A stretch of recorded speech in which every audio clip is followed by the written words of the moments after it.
as I was thinking about preparing, getting in the right mindset for today, I thought I'm going to watch Friday Night Lights, the movie, not the show, because it's Permian, even though we're not talking about the Permian. And then I thought, wait a minute, I'm going to actually watch Landman. Seems like a more appropriate way to get in the mindset. I hadn't seen the last episode that just came out this weekend. And then I got overruled because the new season of Emily in Paris is out. And so that's what we watched last night. Nice. Instead. Yeah. Ready for it? Yep.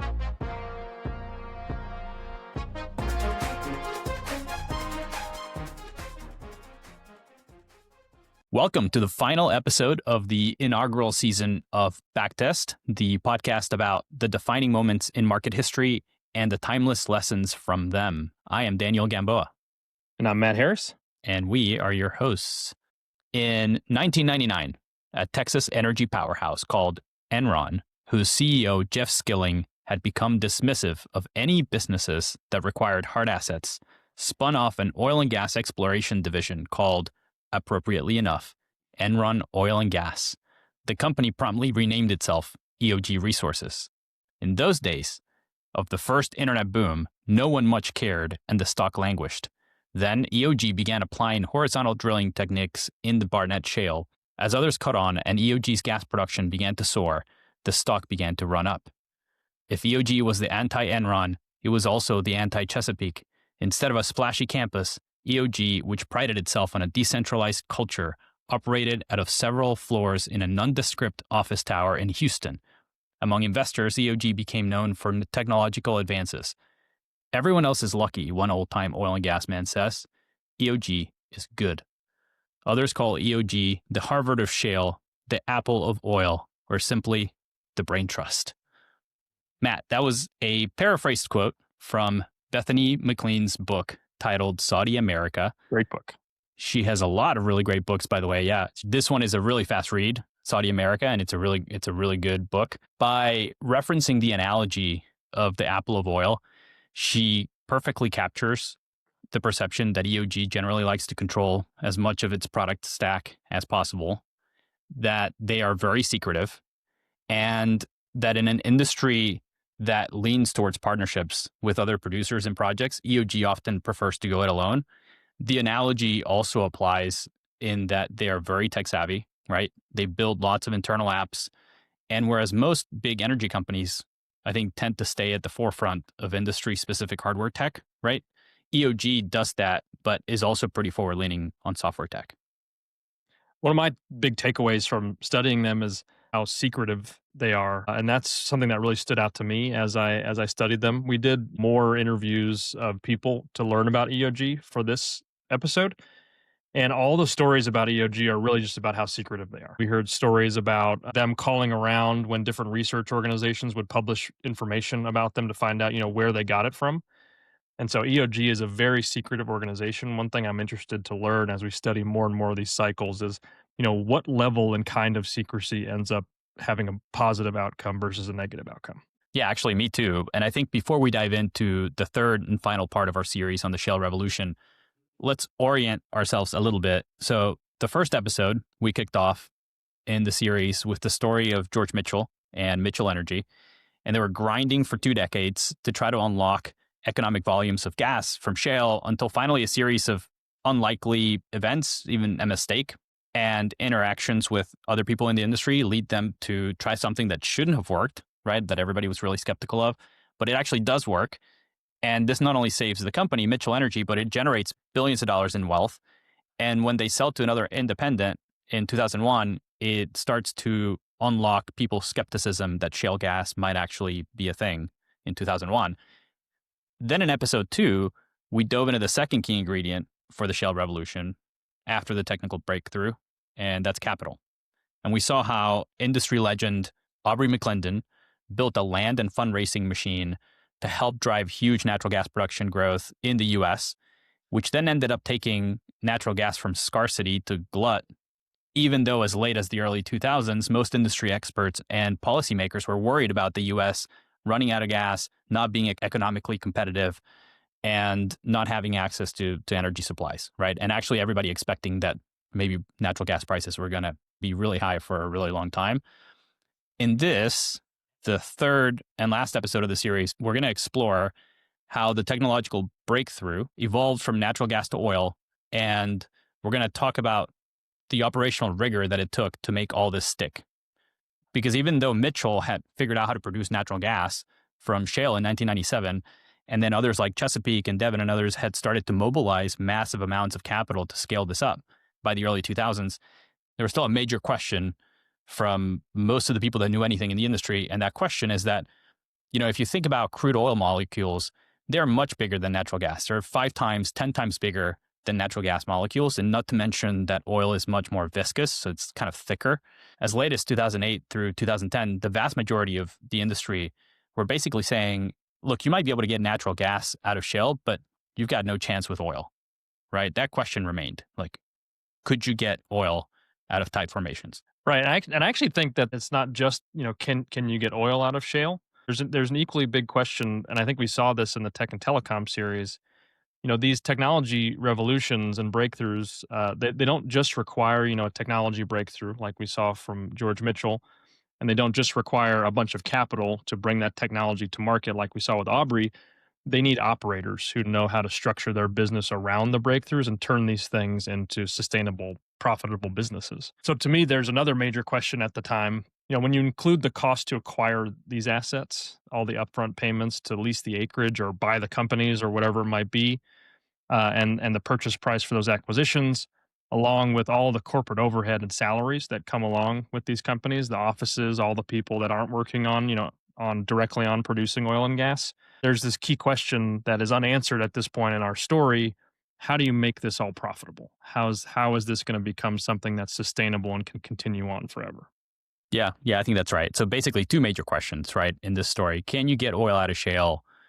And then number 2, fundamentally, can you make a profit producing from shale at all, right? Oil or natural gas. And so as obsessed as Mitchell was with finding a way to unlock natural gas from shale to save his company, there's actually another guy, a group of them really in a similar position in 2006, 2007, asking that first question, right? Can you produce oil out of these tight formations? And for similar company-saving reasons, so they better be able to do it profitably. And these guys are Mark Papa, the CEO of EOG Resources, along with 2 of his lieutenants, Bill Thomas, a geologist who at the time was an executive vice president, leading, among other things, the team working in the Barnett. And remember, the Barnett is the first shale play in North Texas where Mitchell Energy unlocked shale gas.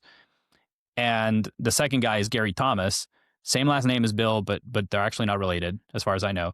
Gary is a petroleum engineer who at the time was the executive vice president of operations at EOG, and he'd later become COO. So the story behind how these guys and EOG arrived to that inflection point in 2007 is actually fascinating. And it informs, I think, so much of the DNA that leads to this massive revolution in oil markets. So with that in mind, let's back up a little bit, right? What's the history of EOG to set us up? This company actually starts as the E&P business of none other than Enron, right? As we alluded to at the top from the book Saudi America. It's Enron Oil and Gas, right? Like EOG, Enron Oil and Gas. And we're going full circle here because in part 2, you might remember, we teased that one of Aubrey's first financial partners was the Belfer family, whose patriarch Arthur Belfer had merged its company Belco to what eventually became Enron. This is well before Jeff Skilling, Andy Fastow, and all the financial shenanigans that made Enron infamous later.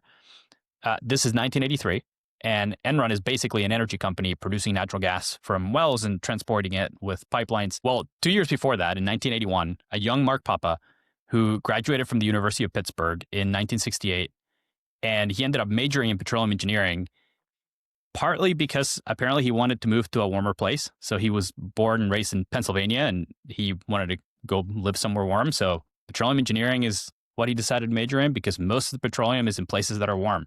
He actually works at Conoco for 13 years as a petroleum engineer.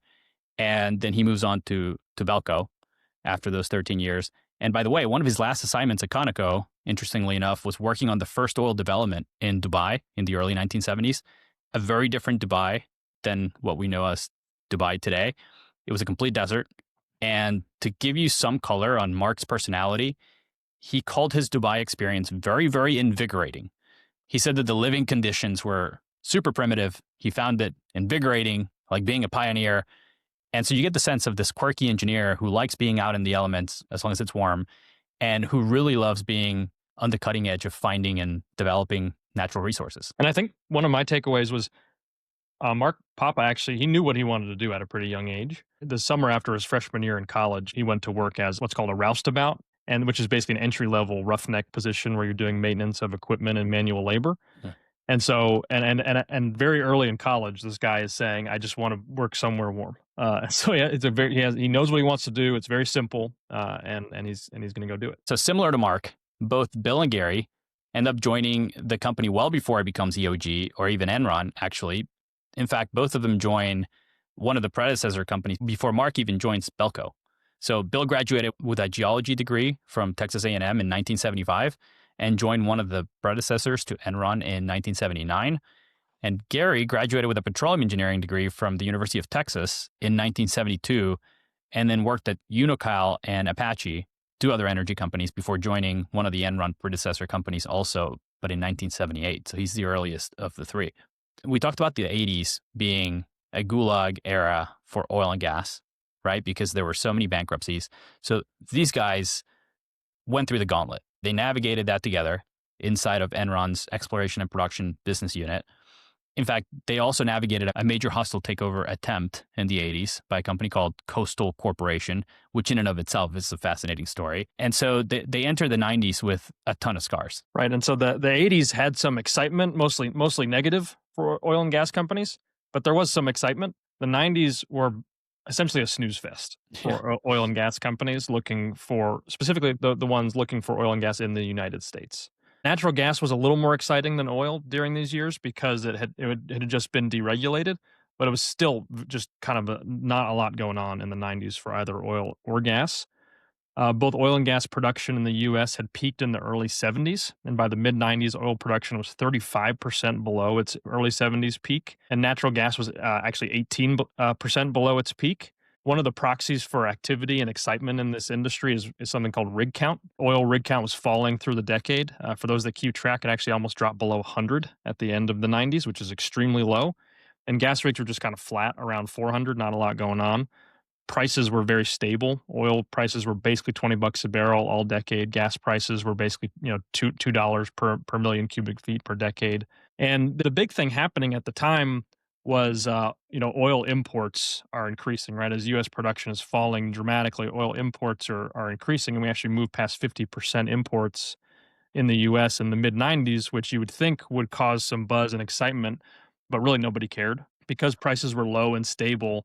And because we're right in the mix of globalization right now, so Saudi Arabia, Venezuela, Canada, Mexico, that's where we're getting our imports from, and people want this, right? People are pushing globalization at this time, and so there's not really any concern that we're importing more and more of our oil. And so really all that happened in the 90s for independent oil and gas companies is that there was a major wave of consolidation. We ended the decade with about half as many oil and gas companies as we came into the decade with, and in the back half of the 90s, people are starting to call Enron's oil and gas division the boring part of Enron, right? Like this is just not sexy at this point in history. Yeah, Enron's about to become much more interesting over the course of the 90s. So with that as a backdrop, there are two major forces that converge in the 90s to completely change the trajectory of Mark, Bill, Gary, Enron, EOG, everybody involved.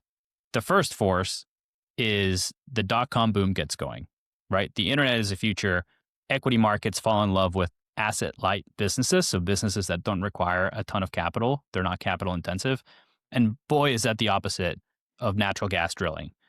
And we talked about some of this in part 2. Yeah, and to put some numbers on this, if you would put $500 into the S&P Energy Index at the beginning of 1995, right when the tech and tele, right before Netscape goes public, you would have had about $1,000 at the end of the decade. 2x. Not bad. That's actually not bad. Yeah. If you would put that $500 into the Nasdaq on the same date over the same time frame, you would have $5,000. Much better. Yeah. So like a 9.25x is kind of what Enron is comparing their portfolio to as they move forward here. The second force, right? So the first force is this market infatuation with digital companies, with the internet. The second force, a guy named Jeff Skilling, who joins Enron in 1990 from McKinsey, where he had been a consultant for Enron CEO Ken Lay. And by the way, for just maybe as an aside, for anyone out there who doesn't know who Jeff Skilling is, I highly recommend The Smartest Guys in the Room. There's a book, there's a documentary based on the book. And to give you a little bit of a sense for Jeff's personality, he is extremely confident to a fault. He's intensely intellectual, and he is relentlessly cutthroat. Like, I don't know that anybody liked working for Jeff, right? Just an extremely intense human being. Jeff spends the 90s working very closely with Ken Lay to turn Enron into what Fortune magazine ends up naming America's most innovative company in 1996. And they're going to keep this title, by the way, all the way through 2001 when the company blows up. And so Enron doesn't just become the darling of the energy industry. They're really kind of the darling of the whole stock market, right? Like, people are really looking up to Enron as a company. Some would even argue that they were like the Google of the late 90s. One of the key visionaries driving that is Jeff Skilling. He's effectively taking them to this new promising world of information tech and asset-light businesses. And he really hates the E&P business. The new frontier is digital. That's the growth he wants to chase at Enron. Meanwhile, in 1998, Mark Papa had been named CEO of the Enron Oil and Gas Business Unit. And even though there aren't a lot of details about this publicly, Mark and Jeff don't get along. Like, they couldn't have been more different. Mark is an engineer's engineer, focused on the details, focused on blocking and tackling, rigorous operations, capital discipline, bringing people along as a leader. Jeff, on the other hand, is trying to take over the world.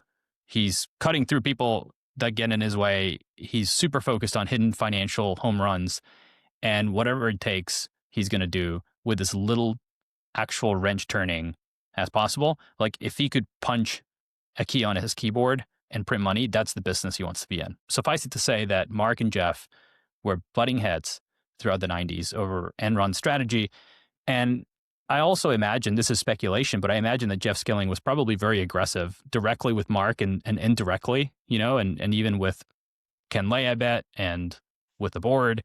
And so all of this leads to the only solution that makes sense: a spinoff of Enron Oil and Gas, which, by the way, already had a separate tracking stock that had been launched in the mid-90s. Mark calls this an acrimonious divorce.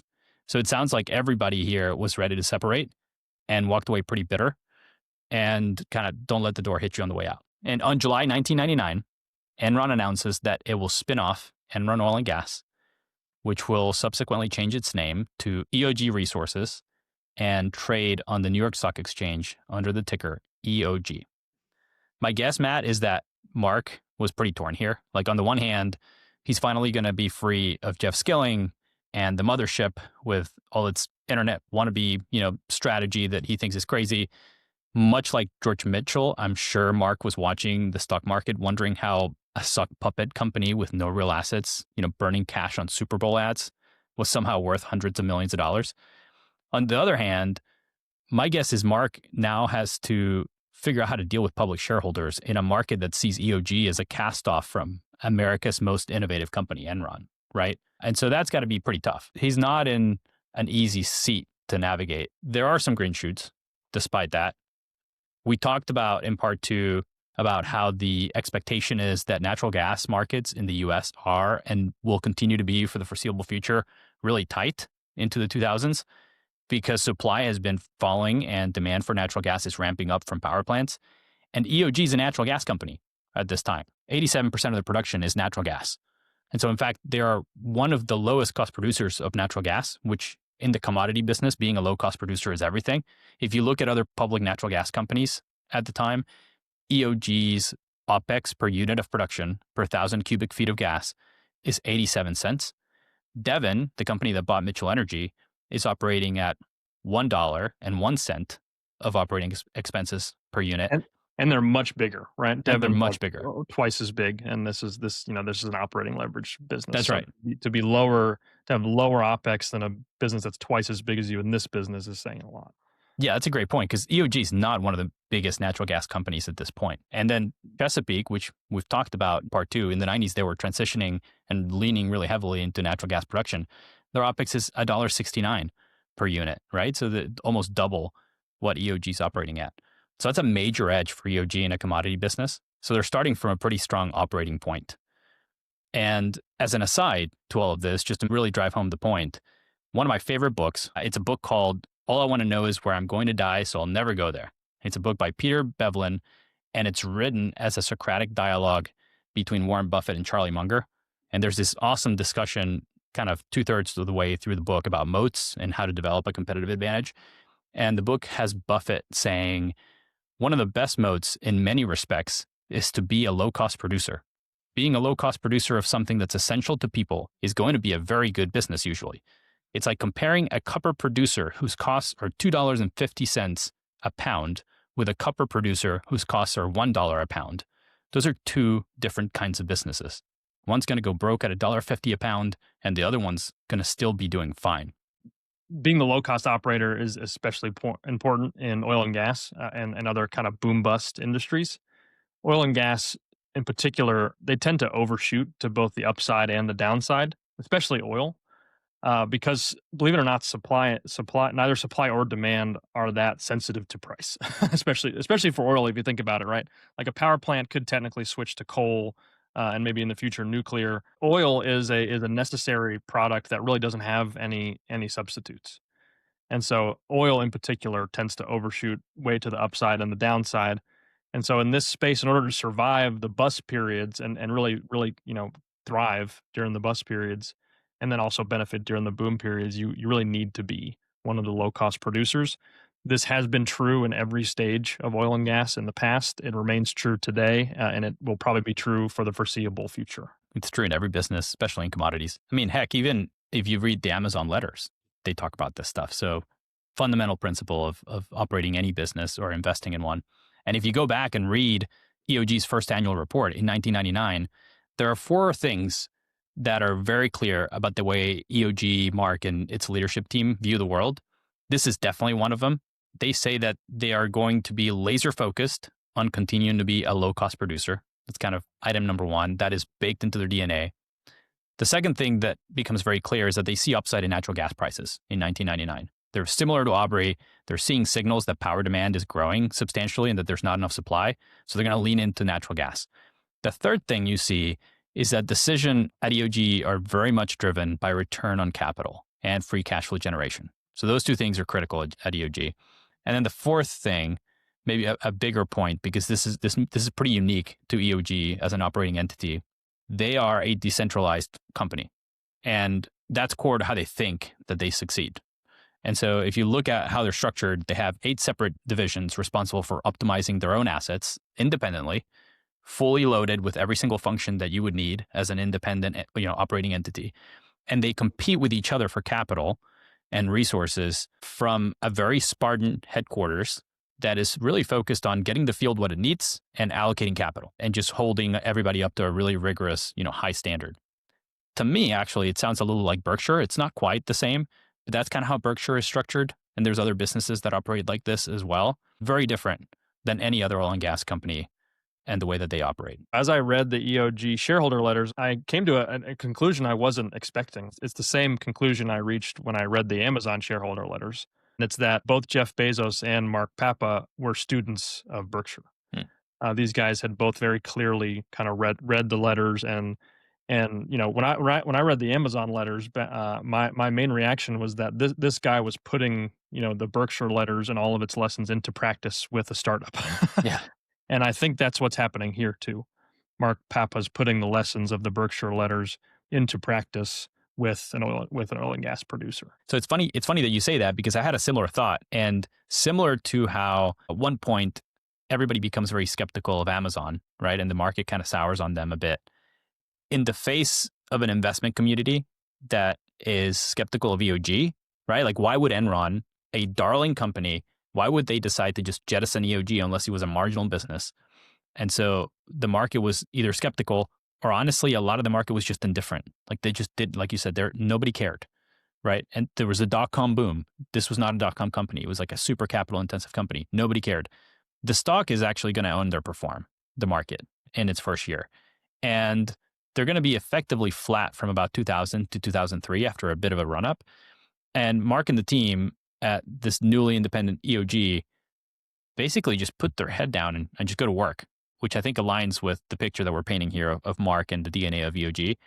And one of the first things that they do, which I think is pretty brilliant, is that they high grade their portfolio with two big asset trades. In 1999, they do a property exchange with Oxy. So they swap the majority of EOG's California assets and certain offshore assets that they had in the Gulf of Mexico for some underdeveloped assets in East Texas, North Louisiana, Oklahoma, and the Rockies. And so they're really consolidating around becoming an onshore US centric company. And then in 2000, they do another asset swap with a company called Burlington, and they jettison some non-core assets that they had in Texas and Oklahoma and exchange it for some mostly undeveloped assets in the Permian. So this is really EOG very early on, doubling down on US onshore natural gas, focusing on assets where they can be a low-cost producer, where they can generate returns on capital, and where they have exposure to upside from natural gas prices. That is the strategy. And even though by and large they're delivering on all this, the stock is basically flat in 2003. And that's actually going to change in 2004 with EOG's entry into the Barnett Shale. So they're not the first movers. That was Mitchell Energy and then Devon when it acquired Mitchell, but they were very early adopters. And they saw the Barnett pretty early when Devon started to drill it up. And so if you go back and read their earnings calls, they're very methodical about it. They're intrigued by what they're seeing from Mitchell and Devon. They drill a couple of vertical wells in 2003. They're testing the play, and then they start leasing. And by 2004, they're one of the top operators in the Barnett, right alongside Devon, Chesapeake, and this other company, XTO, which becomes a massive natural gas company in the US and eventually gets acquired by Exxon. And so good company to be in, right? We talked about EOG was not one of the biggest natural gas producers, and now they're kind of underway to becoming a leader in natural gas production as an independent entity outside of Enron. And by 2005, they've leased more than 500,000 net acres. And the Barnett play becomes the biggest focus area for drilling and experimenting for EOG. And this is really where they cut their teeth in shale. This is where they develop a ton of expertise. There's one comment in particular they make in their 2005 annual report that I thought was emblematic of their worldview. And it says, quote, "With a focus on returns, EOG has pursued organic production growth rather than seeking lower return, large-scale acquisitions and mergers to bolster reserves and production." Which is emblematic because they're basically saying here, we believe in discovering new resources and then going and leasing acreage directly from landowners before there's a boom in prices, before the prices for land and leases skyrockets. Very different from some of the stuff that we saw in part 2 with the Chesapeake story. And so far, they're delivering on that, right?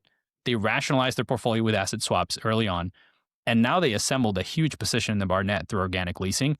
And I kind of point that out in contrast to Chesapeake, not necessarily because it's the right strategy. Like there's a lot of businesses out there. In fact, most of the companies that you would say are the most prominent oil and gas companies in the US today have built a lot of their assets through acquisitions. But this is very different, right? Like these guys are very focused on, hey, we don't want to do a deal.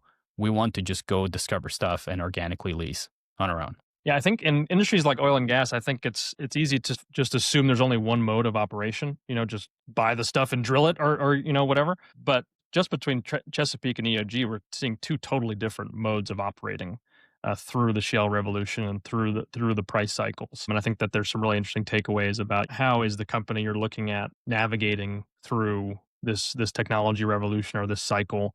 And in EOG, you have a much more conservative way of operating than we saw with Chesapeake. Yeah. And for what it's worth, if you escalate to the majors, right, the Exxons and the Chevrons of the world, they do both, right? They are all about exploration, mainly internationally. They call it elephant hunting. They're trying to find massive discoveries of mainly oil, but also gas.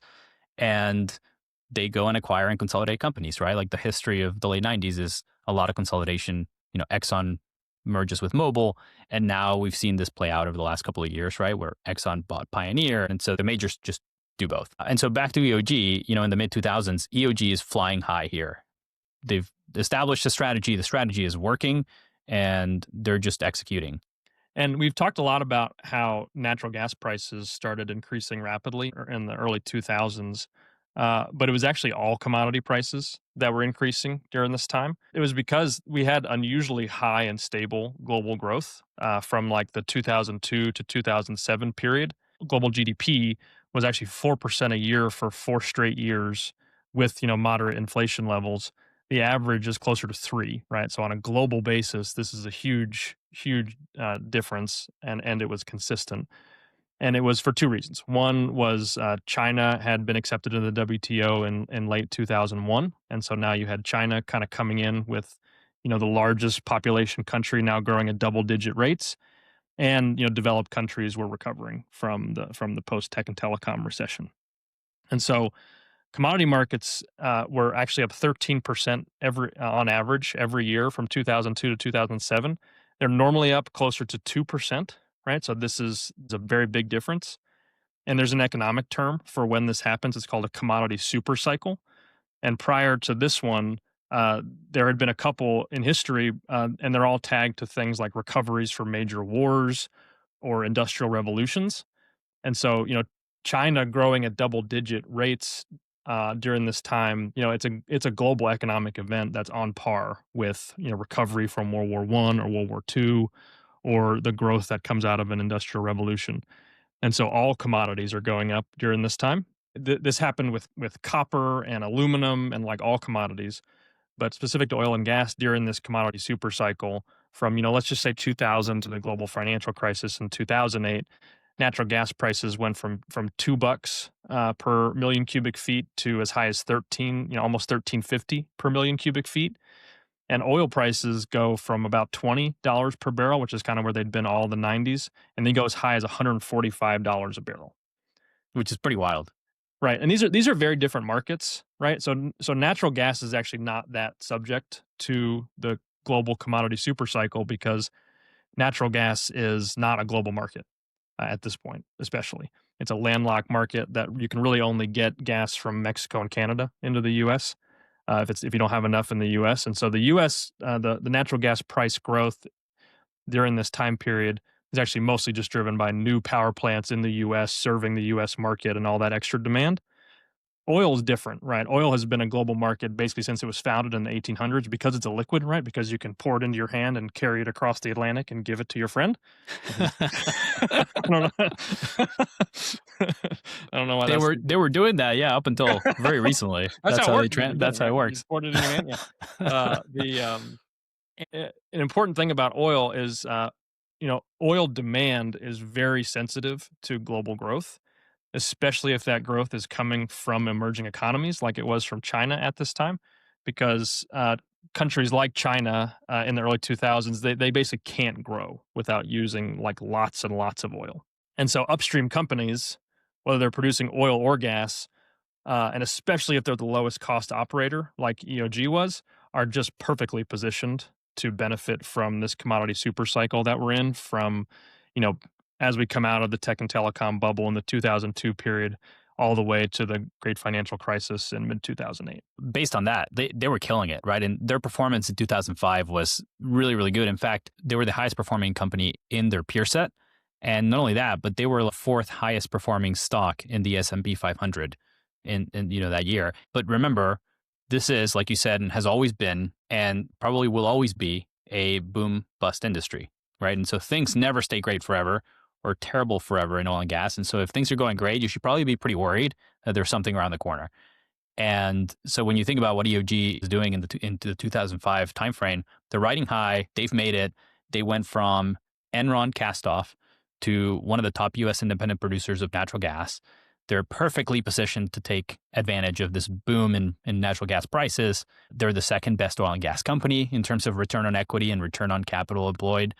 They have 86% of the production is natural gas, right? And like you were talking about, natural gas is the preferred commodity at this point, right? Because everybody is expecting that there's no growth coming on the oil side from the U.S. People think production in the U.S. is in terminal decline for oil. Yeah, it is interesting, right? Because oil prices are high during this time, but people think there is no oil in the U.S. They think exactly. that there's you can't get it out of shale, you can't get it out of anywhere in the U.S. Yep. So like it's an interesting time period for oil. And for what it's worth, like EOG has exposure internationally, but that's in Trinidad and it's natural gas, right? And so they are in the Barnett, they're in the tight formations like shales with new technology, and they're doing really well there with horizontal drilling and fracking, and they're still constantly experimenting, right? Like they're trying to drive productivity and cost savings from that.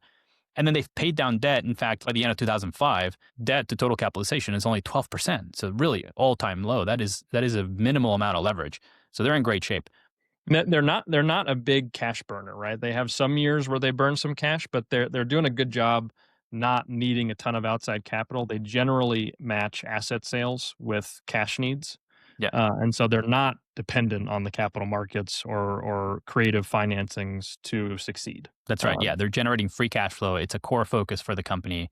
Even though the average energy company in the US is drilling about 10% of the wells horizontally, EOG is at the forefront of this, and they're drilling about 50% of the wells horizontally. So they're really pushing the envelope here on kind of the technological cutting edge of oil and gas.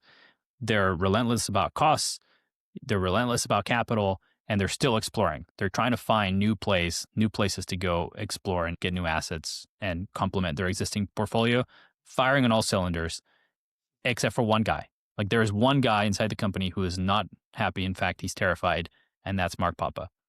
Because when Mark looks around, he doesn't just see natural gas production growth leading to revenue growth and profitability.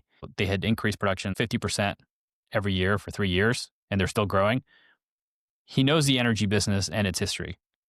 And the second order effect of unlocking huge new supplies and getting it to market usually means one thing: the potential for a bust from oversupply.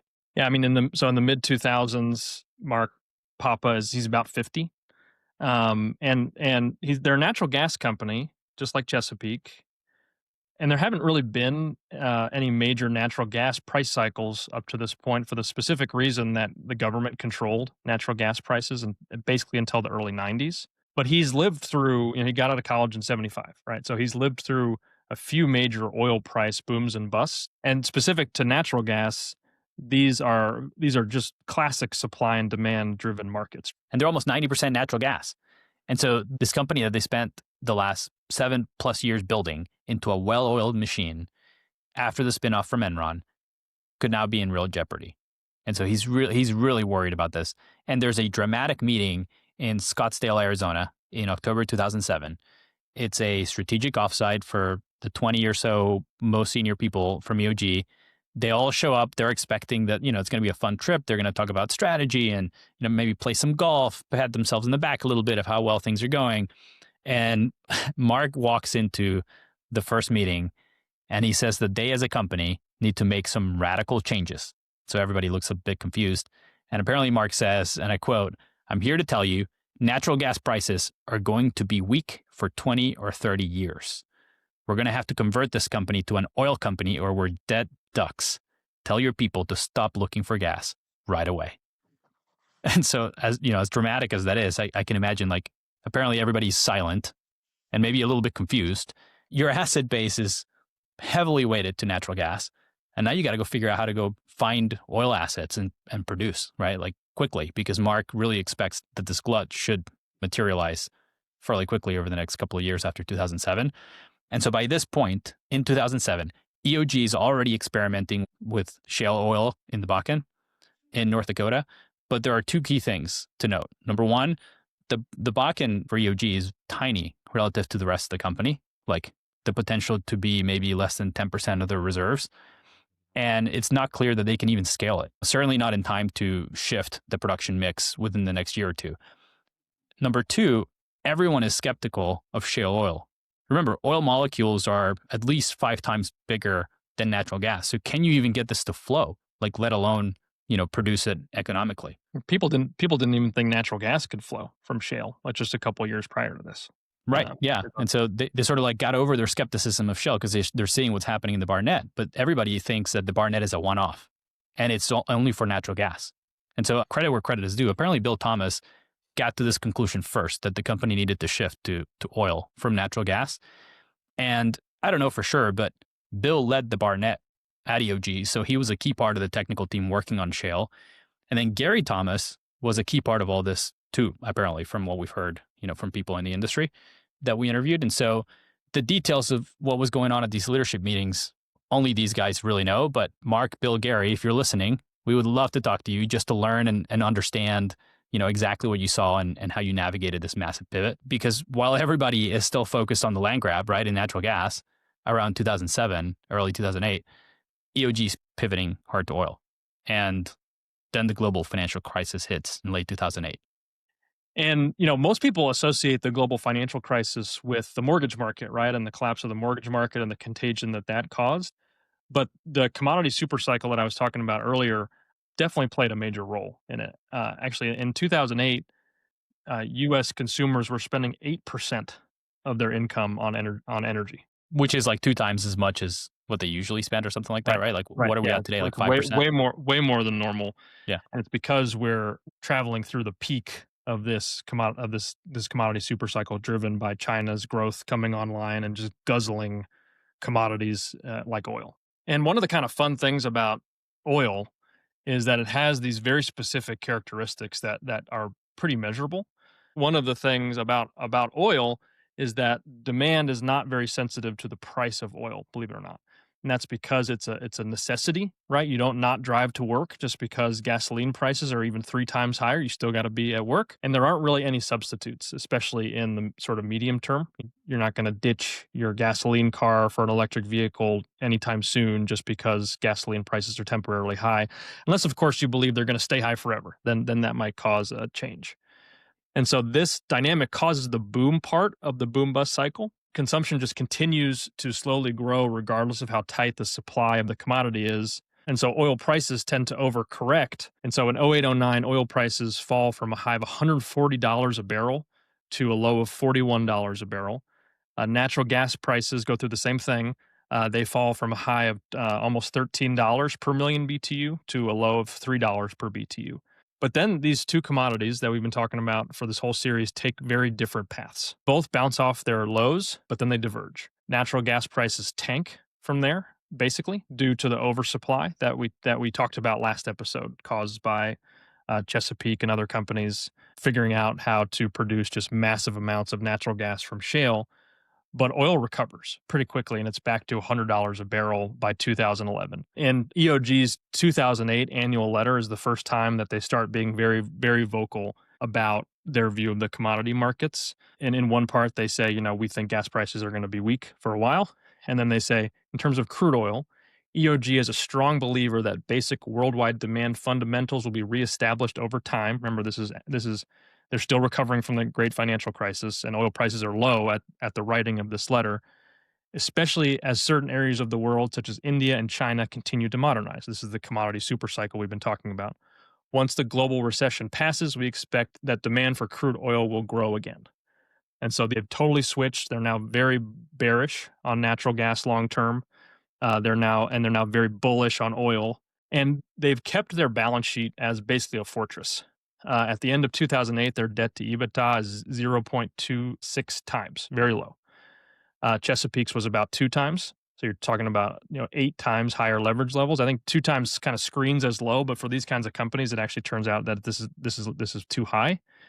And because they're the low cost operator, and because they have a fortress balance sheet, they're positioned to not only survive the great financial crisis, but they actually thrive through it, and they totally change the company into something that's well positioned for what they expect to happen in oil prices. Yeah, this period here is such an inflection point for not just EOG, but kind of the industry in general. I mean, honestly, it's kind of an inflection point for everybody, right? For the whole world. And while the markets are kind of gyrating in '08 and '09, they're experimenting with and actually figuring out how to produce oil from shale in the Bakken and in the Barnett, because they've started to lease parts of the Barnett that are more liquids rich. And so they're, producing natural gas liquids.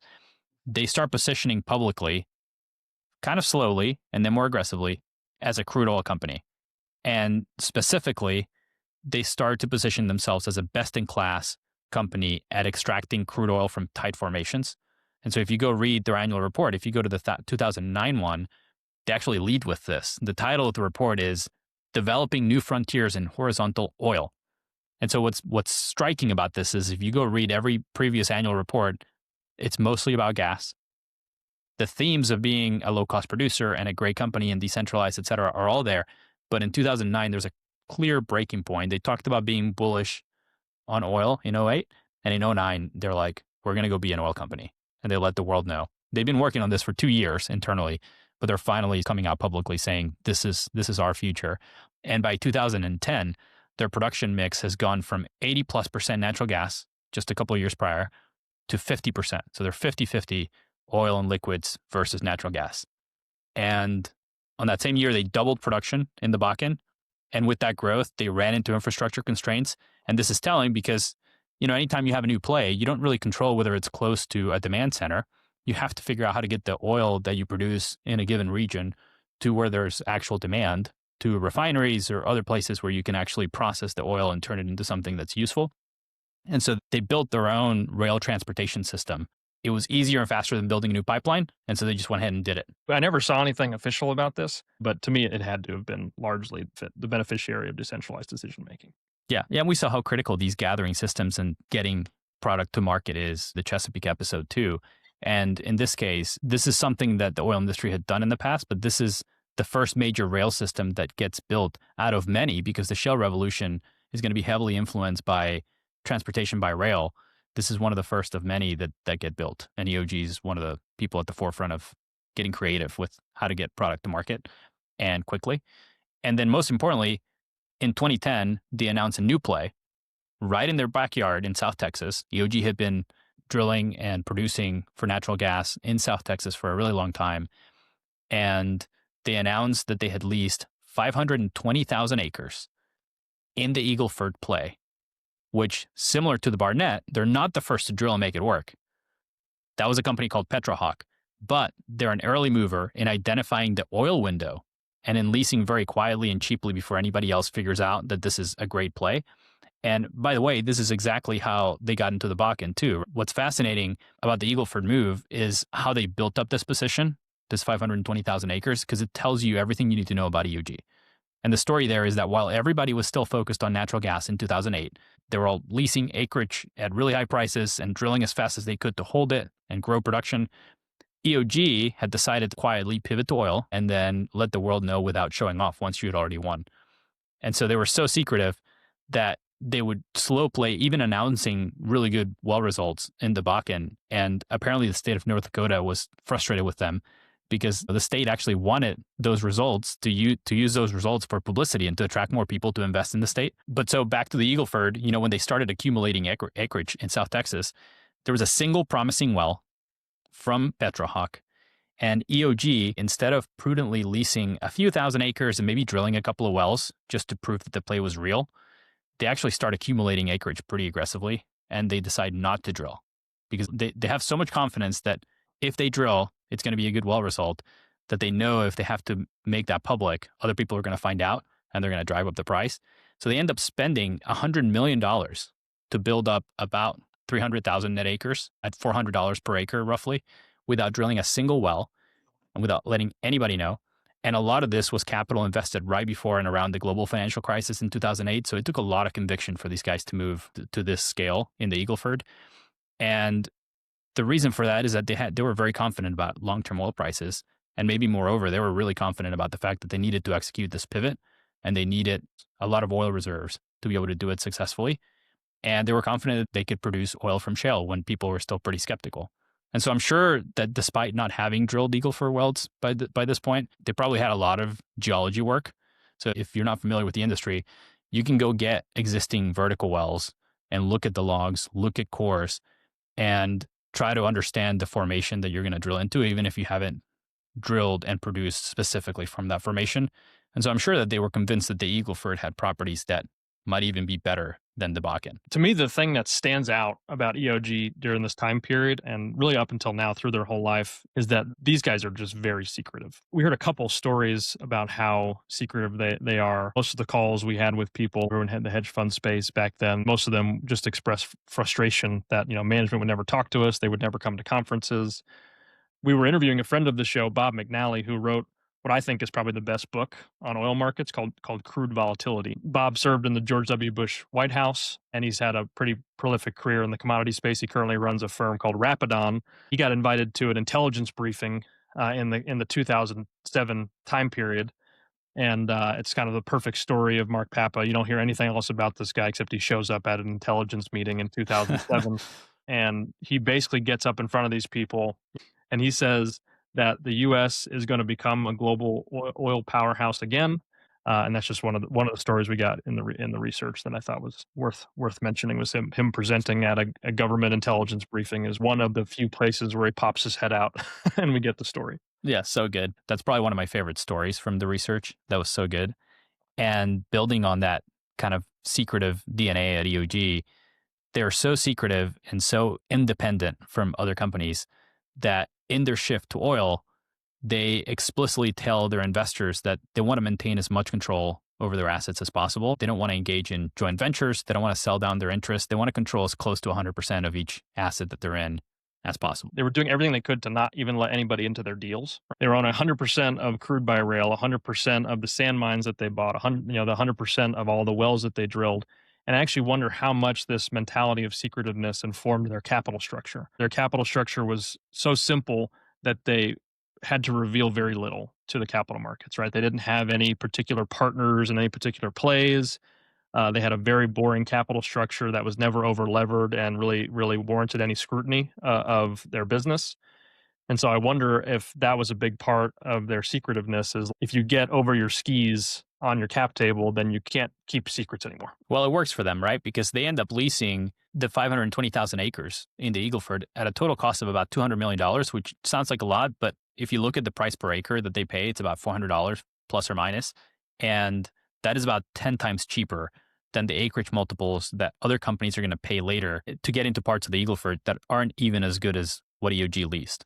And by 2009, 2010, they're drilling wells that are producing 1,000, almost 2,000 barrels a day.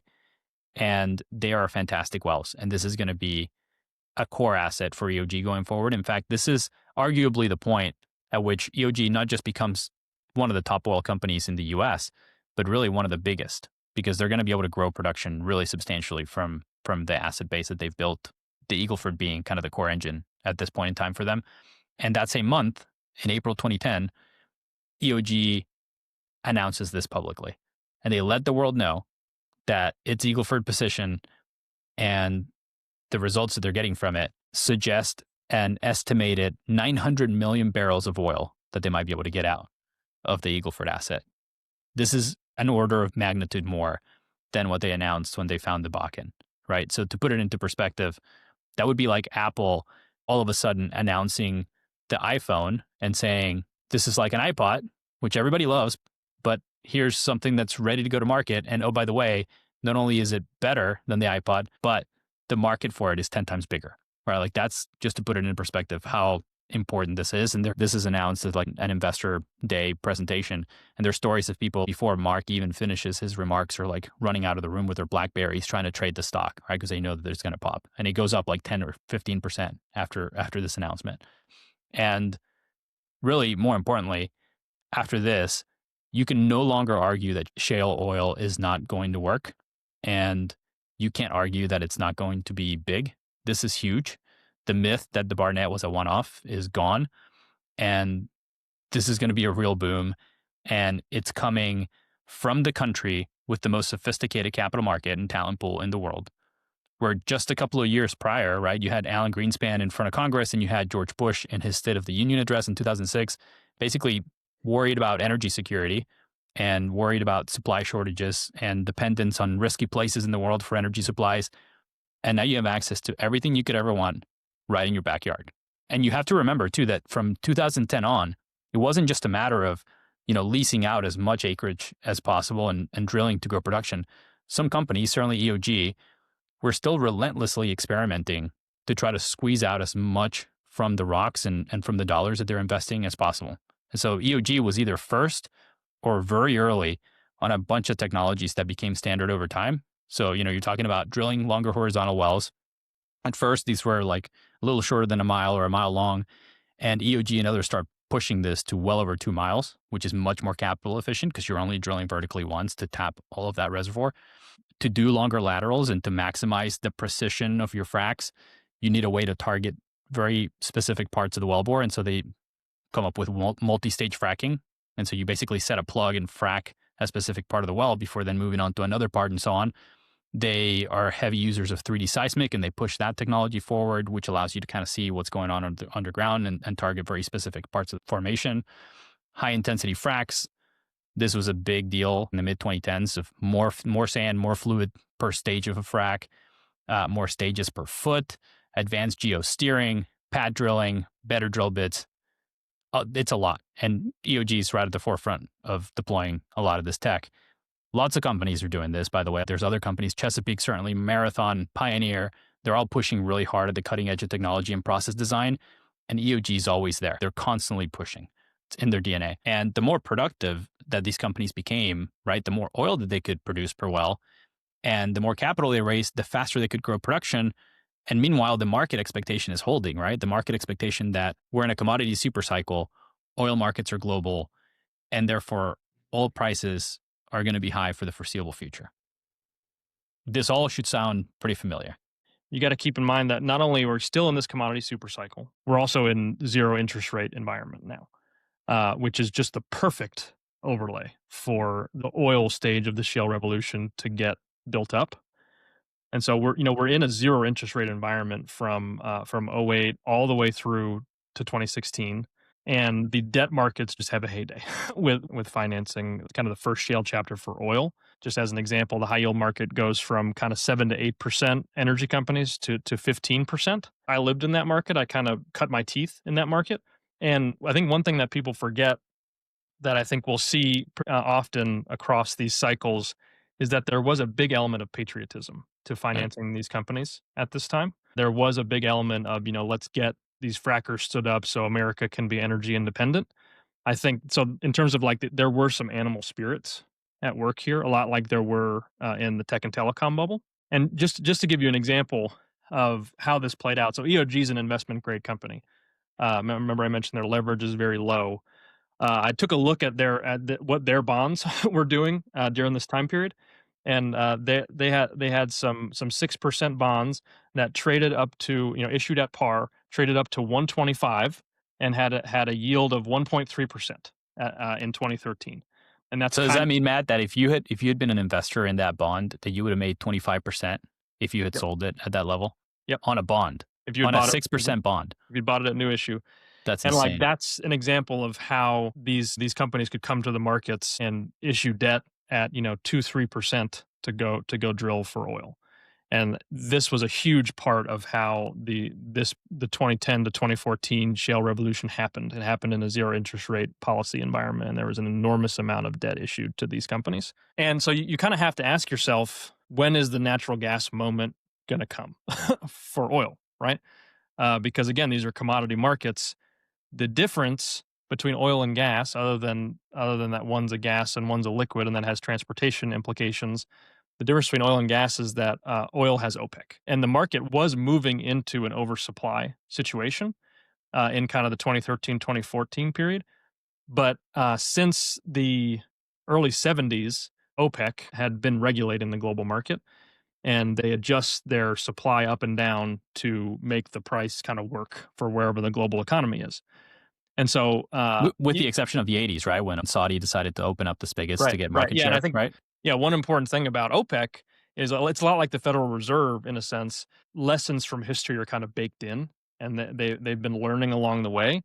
And so people look at OPEC a lot like they look at the Federal Reserve, where they're like, oh, well, in 1929, the Federal Reserve learned not to do this.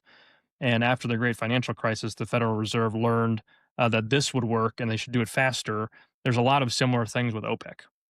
And so coming into kind of the 2013, 2014 time period, the market kind of knows that shale oil is going to oversupply the market, but everybody assumes that OPEC and specifically Saudi Arabia is going to cut their production to keep the market somewhat balanced.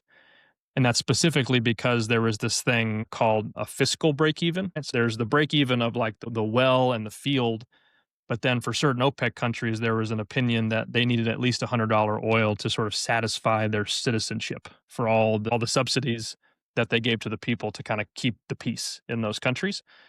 And so I remember like a downside case oil price, $80 to $90 a barrel. It wasn't on anybody's mind that oil prices would go much below that because people thought that OPEC couldn't survive for more than like a month with prices below that. So this whole industry capitalized itself around $100 oil because they thought OPEC would manage the price and they wouldn't let it fall below $100.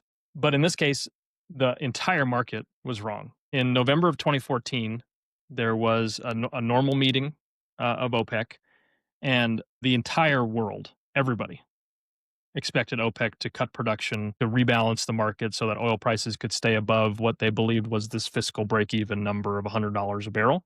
What they didn't factor in was that OPEC had learned. They had learnings baked into them through their history of regulating the oil market since the 70s. And in the 80s, OPEC, and specifically Saudi Arabia, cut production in a really big way to try to balance the market, and oil prices still tanked. And I think they cut production from 12 million barrels a day to like 2 or 3. So it was like a huge cut, all from Saudi Arabia. And oil prices still tanked. Cutting alone didn't work, and they lost a ton of market share from that. And so OPEC had learned this lesson of we will not cut production alone. And then they specifically say we will not cut production unless Russia cuts production. Is kind of the message on that day. So Thanksgiving time, 2014, Al-Amy gets on and he just shatters the perception that they're going to balance the market. And everybody's on Thanksgiving break. And everybody now knows that there is no swing producer to deal with this massive oversupply of crude. And even the oil futures market wasn't really saying anything. The oil futures market, all the way up to this time period, was kind of 80 to 90 bucks. Nobody was pricing in the chance that they were going to come in and say, we're not doing anything here, guys. And so now you've officially moved into just a whole new world for crude. You moved into a price war situation. A lot of people think that they did this specifically to kill shale because they were threatened by shale. And also a lot of people think that's why they did this. And so now you're into the bust part of the boom bust cycle. Before we were in the boom where demand is not that sensitive to price. Another thing about the oil markets is supply is also not that sensitive to price, especially in the short term. And so oil prices are about to just crash. One thing we discovered in our research, going back to our friend Bob McNally, is that some people actually did know. And this goes back to understanding market signals. Bob had helped Pioneer as an advisor position for this because he had come to the conclusion that Saudi was not going to cut, that Saudi Arabia, unless Russia participated in the cut, they were not going to unilaterally absorb the loss of market share from the shale boom, from all the supply that was coming on the market. And there's an excerpt apparently in the Pioneer history book that thanks Bob for helping Pioneer position for this eventuality by adding hedges and by issuing equity ahead of time and protecting their balance sheet. And so it's interesting because maybe a handful of people probably had the conviction to go do something like that. But you look at the market after all of this, and it is just massive destruction. Prices are effectively in free fall for about a year and a half after this through February of 2016. They're coming from $100 a barrel, and they bottom out in the low 30s. And what arrests this massive decline in price is that Saudi and Russia get together as part of what we now call OPEC Plus, and they do eventually capitulate to some extent because U.S. production had turned over. So by 2016, U.S. production stopped growing. Like if you look at a chart of production in the U.S., production had bottomed out at about 5 million barrels per day. Now it had kind of gone up to close to 10 million barrels per day, but now it had turned over and started to decline. And so there's a lot of companies in the U.S. that are going out of business, that are capping their capital programs, that are not drilling as much as they were before. And ultimately by 2017, prices rise and they're going to be in the $50 to $70 range per barrel, for the foreseeable future from that point forward. A far cry from the $100 oil, but, twice as good as the free fall price into the 30s. For any of our listeners that are having a hard time picturing this, I would say that if you were in finance during the global financial crisis or anywhere, really any company during COVID, watching markets in free fall and wondering whether your company was going to be around after all this, that's what this was like for oil and gas companies. And I remember I was working several M&A deals at the time and they all died. Like nobody could agree on what prices to underwrite for deals. And we had people calling us, asking us to advise on hostile takeovers because people, aggressive types from New York were trying to buy the bonds of these companies to take them over. And really over the course of 2015, most of our work became restructurings. And the way this played out in the high yield markets, which energy became 15% of the high yield index, so it's a huge part of the capital markets, and people actually worried that this collapse in oil prices was going to cause another financial crisis because of how involved banks and non-bank lenders were with the oil and gas space. The way that this played out in that high yield market is you learn very quickly that these high yield issuances have very little liquidity.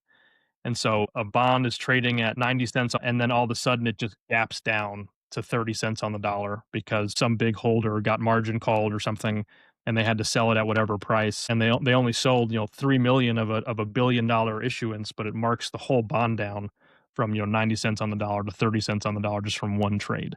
And that has ripple effects across the entire market because these are all mark to market investments. And so that happened pretty much every day for the whole year of 2015. Well, it didn't happen to EOG, that's for sure. Because in fact, all things considered, EOG didn't just survive this, but they kind of thrived. And even though everybody expected shale to die off, a painful death, it didn't. U.S. production actually doubled in the first leg of growth in the shale revolution. And we talked about 5 million barrels a day in 2010, going up to, by about 2015, 10 million barrels a day of production coming out of the U.S. Then it flattens and turns over for a bit, but it's actually going to go on to grow another 5 million. And right now we're close to 15 million barrels a day, even with consistently lower prices in that like $50 to $70 range. So shale has been really resilient, and EOG is emblematic of that resilience. And it all goes back to the themes that we've been talking about this whole episode, right? Like 4 main things in my mind stand out. One, they had what you call the fortress balance sheet going into the downturn in 2014.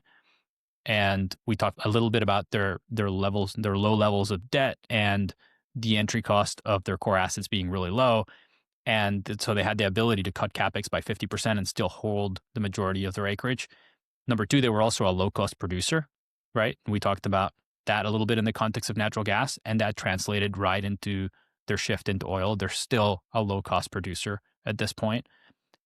And they emphasized rigorous capital allocation, right? They didn't go crazy with potential acquisitions or all these potential deals that they could have structured during the boom cycle.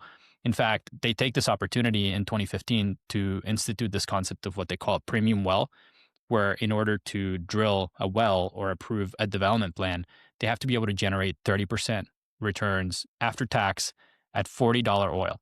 And they say that this basically implies like a 15% return fully loaded with overhead at the corporate level.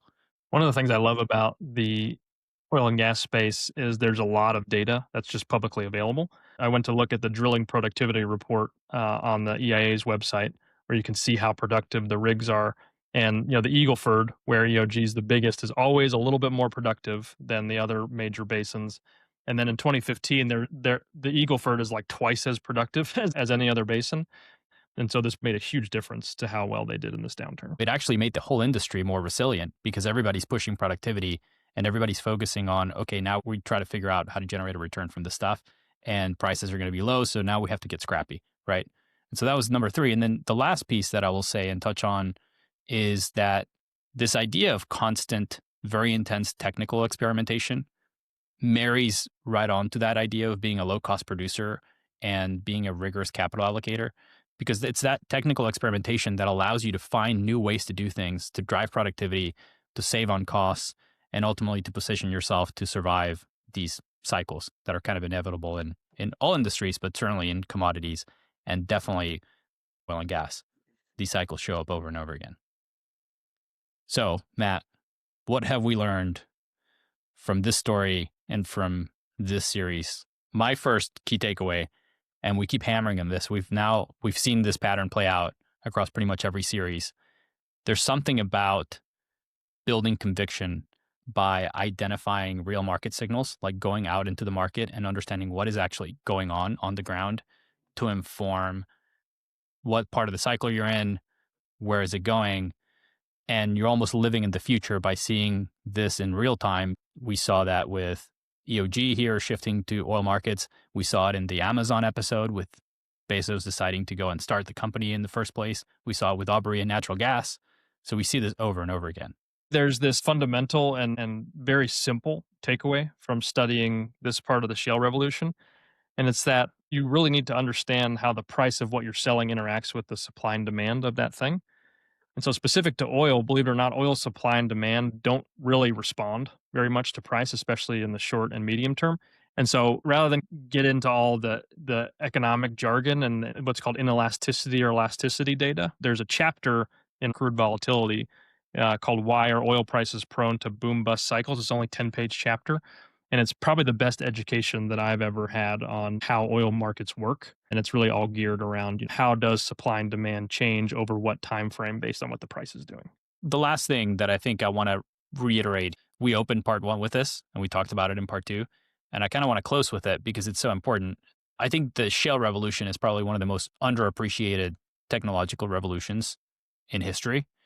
And, if you think about what's happened with the trade deficit, if you think about what's happened with the energy game here in the US and it's affecting AI and it's affecting the reshoring of manufacturing, et cetera, it is just such a massive impact that the US has all of these natural resources. It's huge. And I think one thing that's interesting, and maybe we can end on a little bit of nuance relative to that point of saying how underappreciated the shale revolution is there are people who believe that we are actually overdoing it still, that we are accelerating resource development and production when we should in fact just be importing oil. And what they mean by that is, why use the stuff that's in your backyard that you could effectively save for a rainy day when you can just use at the same price oil from somewhere else, ideally an ally? Why not use that for now and leave the resources that we have at home for the future? The premise of this comment is that you're going to need oil for generations. This isn't something that we're going to transition